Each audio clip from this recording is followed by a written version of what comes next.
Action. নানু, তুই বলছিস সেই বিয়েটা আমি হতে দেব?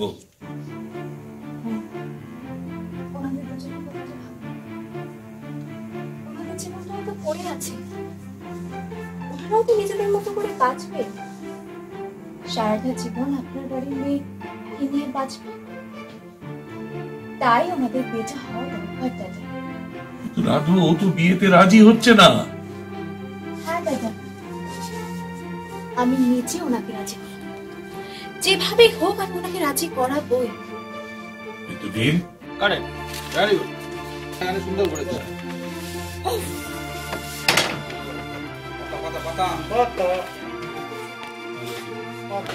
ডেটাকে রেখে পেছনে ডায়লগ একটা জুয়েল, হ্যাঁ ডেটা।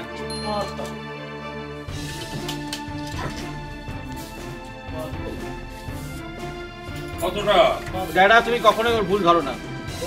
ব্যাস বলা হয়ে গেছে, এটা পুরো বলে দিচ্ছি, মাথার দামটা আমি বলি শুরু হয়ে গেছে। হয়ে গেল। বাহ, ভাই কতটা যাবো বল। একটা ডায়লগ শুধু, পজিশনটা বোঝানো, আর কিছু না। তোমাকে দেখে একটা কোথায় আছে। হ্যাঁ দাদা, তুমি ভুল দেও না, হয়ে গেল। সঞ্জিতা বলছে ঠিক তাই। যা যা, একটা জাস্ট তোমাকে রেখে দোয়েল একটা ডায়লগ, পজিশনটা বোঝাবো। আরে ভাই সঞ্জিতা একটু দাঁড়িয়ে যাও। যাই রোল।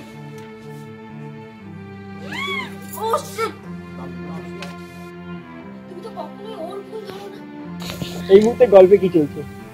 গল্পে এটাই চলছে যে মানে ওর পেছনে পুলিশ তাড়া করে বেড়াচ্ছে। ও ইতিমধ্যে কাশ্মীরাকে কলকাতা আনিয়েছে, দিয়ে ওকে একদম পুরো দেউলিয়া করে দিয়েছে কাশ্মীরাকে, যেটা তুর্নকে করেছিল। যেটা তুর্নকে ট্র্যাপে ফেলে কাশ্মীরা করেছিল, সেম ব্যাপারটা তুর্ন মানে কাশ্মীরের সাথে করেছে। আর এদিকে চলছে সংকল্প, যে তুর্নকে খুঁজে যাচ্ছে।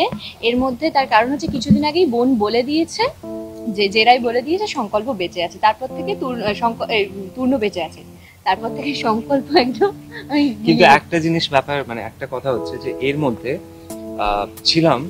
ছিলাম কিন্তু খুবই প্রবলেমের মধ্যে আছে, কারণ তার সে স্বামীকে দেখবে না তার বোনকে দেখবে, উভয় সংকট। কারণ প্রবলেমটা হয়ে গেছে যে যেহেতু একটা সময় ছিল যে ছিলাম আর তুর্ন প্রিয়মকে হেল্প করছিল, কিন্তু সেখান থেকে কি কোথাও কি যখন প্রিয়ম দেখলো যে তার হাজবেন্ডকে সবাই মিলে অপমান করছে, উল্টো পাল্টা কথা বলছে, ওই ড্রাগস ডিলিং কেসে বলছে যে তুর্নের সঙ্গে জড়িত আছে, টাকা পয়সা ঘুষ দিচ্ছে, এসব দিতে না পেরে তখন সে বলে দিচ্ছে যে হ্যাঁ আমার জামাইবাবু বেঁচে আছে, মানে তুর্ন বেঁচে আছে।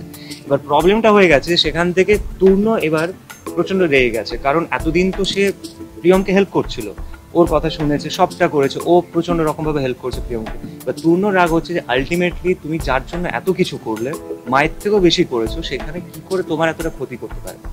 তো এটা নিয়ে তুর্ন প্রচন্ড রেগে আছে। আর ও মানে যেহেতু প্রিয়ম এরকম করেছে, তো প্রিয়মকেও কিছু বলতেও পারছে না, আবার ও মানে হেল্প ছাড়া থাকতেও পারছে না। আমি এখন উভয় সংকটে, একদিকে একে বোঝাচ্ছি যে দেখো বোন তো ইচ্ছে করে করেনি, আবার ওইদিকে মানে ওকে তো সামনাসামনি পাচ্ছি না, ও আবার দিদিকে ভুল বুঝছে যে মানে এর মধ্যে ওর একটা শাড়ির ইয়ে ছিল, মানে শোরুম উদ্বোধন ছিল, আর একটা ডিল পাওয়ার কথা ছিল। তো সেই ডিলটা আলটিমেটলি অ্যাকচুয়ালি গল্পটা এখন যে জায়গাতে আছে সেটা হচ্ছে যে সংকল্প জেনে গেছে তুর্ন বেঁচে আছে, সংকল্প তুর্নর পেছনে ধাওয়া করেছে। এইদিকে প্রিয়মের নতুন শোরুম খুলবে, সেটার জন্য বিপিন যে ঝামেলা করেছে বা টাকা পয়সা নিয়ে প্রবলেমটা হয়েছে, সেই টাকাটা কোথা থেকে পাবে, সেটা একটা ক্রাইসিসের মধ্যে প্রিয়ম আছে।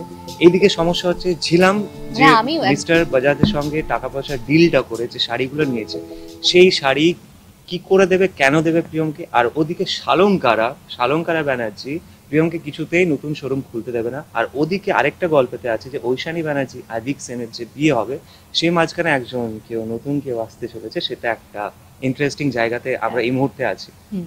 বাদ বাকি তো আপনারা দেখতে থাকুন। তার জন্য মানে এবার তুমি ধরা পড়বে কিনা সেটাও এখনো কিছু ঠিক নেই, আমি নিজেই জানি না কি হবে, যে তুর্ন কি এরকম পালিয়ে পালিয়ে বেড়াবে, নাকি আমি বাঁচাতে পারবো, নাকি ধরা পড়ে যাবে। মিস্ট্রিয়াস মানে জিনিসগুলো আনফোল্ড যেগুলো হয়ে আছে, সেই ব্যাপারগুলো এবার ক্লিয়ার হবে।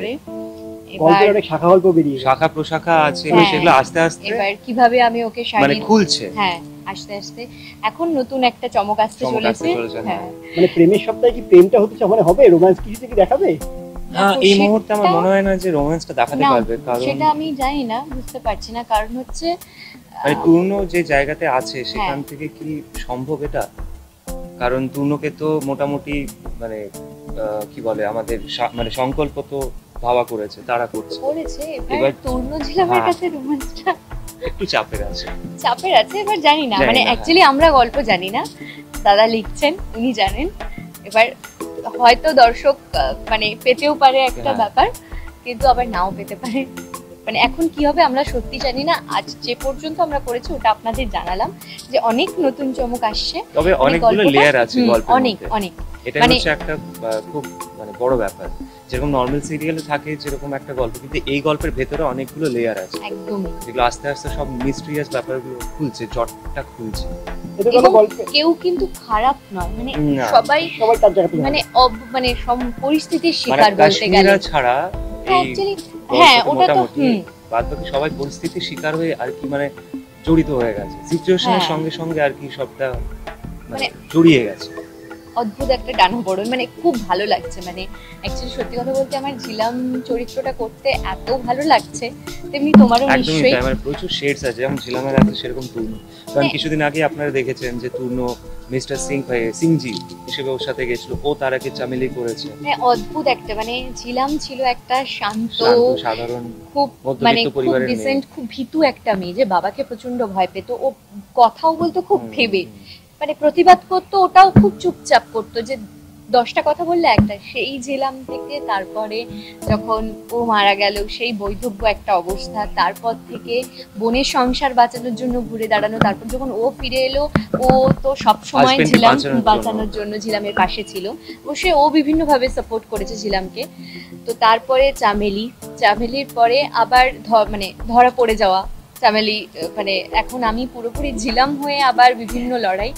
এখন আবার ও যদি এখন ধরা actually পড়ে যায়, আমি ঝিলামের জীবনের লড়াইটা একটু অন্যরকম, কারণ হ্যাঁ। তার কাছে তার স্বামীকে বোঝাবে যে তুমি বোঝার চেষ্টা করো যে এটা আমার বোন কোথাও গিয়ে ভুল করেনি, এটা তার একটা প্রবলেমের জন্য করেছে।